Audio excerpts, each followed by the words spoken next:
Good day everyone. So our topic for today is all about the measures of central tendency. So measure of center, or more colloquially averages, is the most popular or well-known measures of numeric data. So they are single values intended as representatives which can neatly characterize the whole group. In other words, a measure of center is any single value that is used to identify the center of the given set of data. So it is often referred to as the average. Thus, trade unions, when the negotiating P increases, often use an average wage, so as a standard in which to base those increases. So there are three most commonly used measures of the center, namely the mean, median, and the mode. So when we say arithmetic mode, or simply the mean, is the most popular measure of center. So it is a sum of a set of measurements divided by the total number of measurements in the set. So it is given by the formula. So for the population mean, so we have here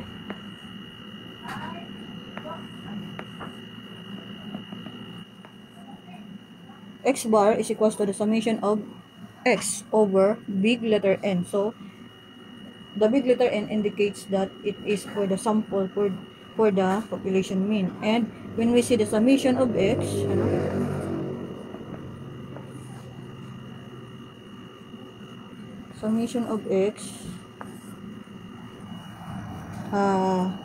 ibig sabihin, yung mga values ni x, isa-sum mo lang or i-add mo lang. So, lahat ng mga values ni x, i-add mo lang kasi meron siyang katabi dito na summation. Okay? So, how about for the sample mean?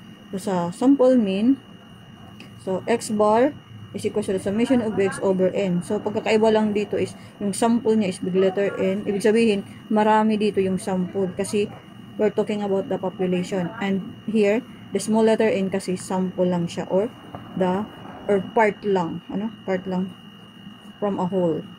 Mean for the ungrouped data, for the group data, x bar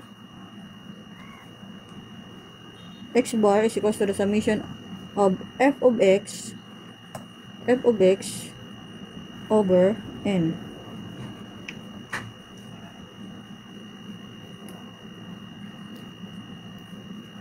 F of x over n. Ibig sabihin, summation or the sum of the product of f times x. So, yung mga values ni frequency and yung x mo is i-multiply mo lang dyan.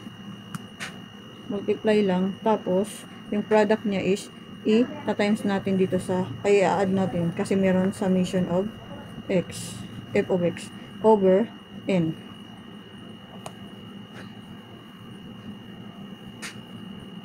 Okay, so let us have an example para mas maintindihan. The number of employees at 5 different gift shops are 4, 8, 10, 12, and 6. Find the mean number of employees for the 5 stores. So, ito na yung magiging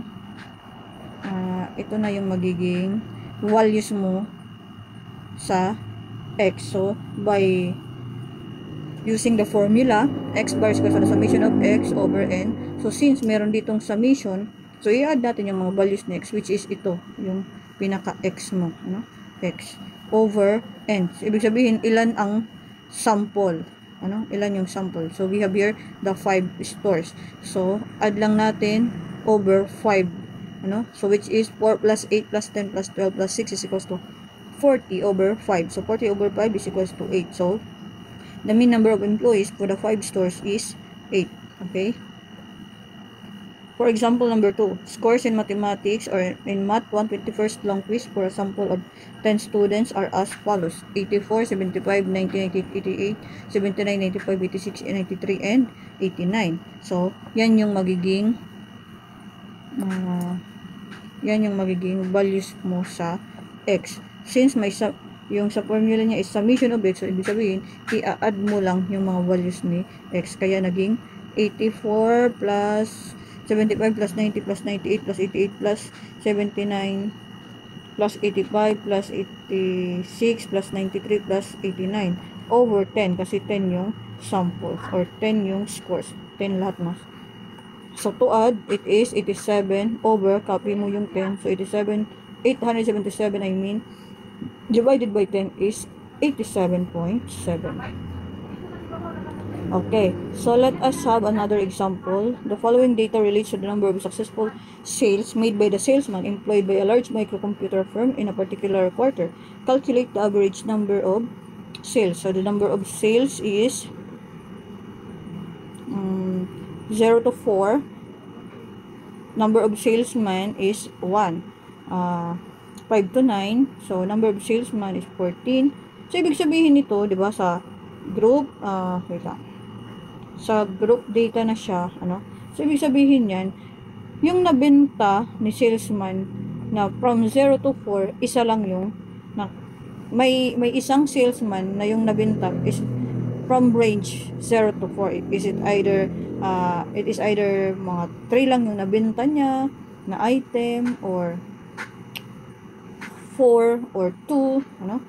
So merong salesman o merong nagbebenta na nakabenta ng 5 to 9. So, halimbawa yung isang salesman nakabenta siya ng 5, yung isang salesman nakabenta siya ng 6 na item, yung isang salesman nakabenta siya ng 9 na item, ano? So yun yung ibig sabihin. So sa 14 na salesman, yung mga nabibenta niya is from range 5 to 9 na item. So, meron din sa 23 na salesman, may nabenta siya na 10 to 14. Sa 21 na salesman, may sales siya na 15 to 19 na item. Sa 15 salesman, 20 to 24 na item. So, sa 6, merong 25 to 29. So, paano natin isa-solve yung mean, ano, sa naka-group na data? So, since the given problem is presented in terms of number of salesmen for each range of the number of sales, we can use the formula for the mean of the group data. So that is x bar is equals to the summation of f of x is equals to n, where f is the number of salesmen and x is the midpoint between each number of sales and n is the total number of salesmen. No? So given the formula, x bar is equals to 2 times 1. So paano to nakuha na to? Paano yung nakuha yung 1? Ano? So, yung 1 dyan is the number of salesman. Ano? Kasi, di ba, summation of f of x. Ano yung f tapos x mo? So, yung x mo dyan is ito. Midpoint. No? Midpoint siya. Yung f is the number of salesman. Ito yung f. And then, yung x mo is the midpoint. So midpoint mo nito na 0, 1, 2, 4. So, diba? 0, 1, 2, 3, 4. So, ano yung midpoint or yung gitna na number? So, 2. Kaya ito na kuha na to. Tapos yung 1, ito yung f mo, diba? Ito yung x. Midpoint mo sa number of sales. So, kaya ito nakuha na 1. Dito sa frequency, yung 2 mo is the midpoint sa 0 to 4. Okay. How about 7 and 14? So, yung 14 dyan is yung F, ito. Tapos yung 7 is the midpoint nito. So, 5, 6, 7, 8, 9. So, diba? 5, 6, 7, 8, 9. So, yung gitna niya is 7. Kaya, 7 and itong 14. Okay? Next. So, 23 and 12. So, yung 23 is dito mo nakuha sa F. And yung 12 is yung midpoint mo from 10 to 14. Next is 17 and 21. So, multiplication siya kasi F times X, ano? Pag yung variable na nagkadikit yung variable, it implies na yung operation niya is multiplication. Okay? So, paano nakuha yung 17 and 21? So, ito yung 21 dito sa frequency mo. And yung 17 is dito mo nakuha. Sa midpoint, which is the value of x. Diba? Ang definition dito ni x is the midpoint between each number of sales. And yung frequency mo is the number of salesman. How about 22 and 15? No? So, ito yung 15, yung midpoint ng 20 to 24 is 20 to 24 is 22. Okay. How about 27 times 6? Paano yan nakuha? So, yung frequency mo is 6. Ito, nakuha niya. Tapos, 27 is midpoint niyan. And then, to simplify, no? Kung isi-simplify ito, so, unahin muna natin yung multiplication. Ano? Diba sa PEMDAS, ano yun? Parenthesis, exponent, multiplication. Kung walang exponent, move to multiplication. D is the division, A is for addition, and S is for subtraction. So, since walang parenthesis, walang exponent, so move na tayo sa multiplication. So, i-multiply muna natin to. So, 2 times 1 is 2. 7 times 14 is 98. 12 times 23 is 276. 17 times 21 is 357. 22 plus 15 is 330. And 27 times 6 is 162. Okay. So, since na-simplify na natin yung multiplication, let's move on to the addition. Ano? Over 80. Wala. Over 80. Bakit 80? Paano nakuha yung 80? Ano? Paano nakuha yung 80? Wait lang. Ito, yung sum niya. Sum ng number of salesman. No?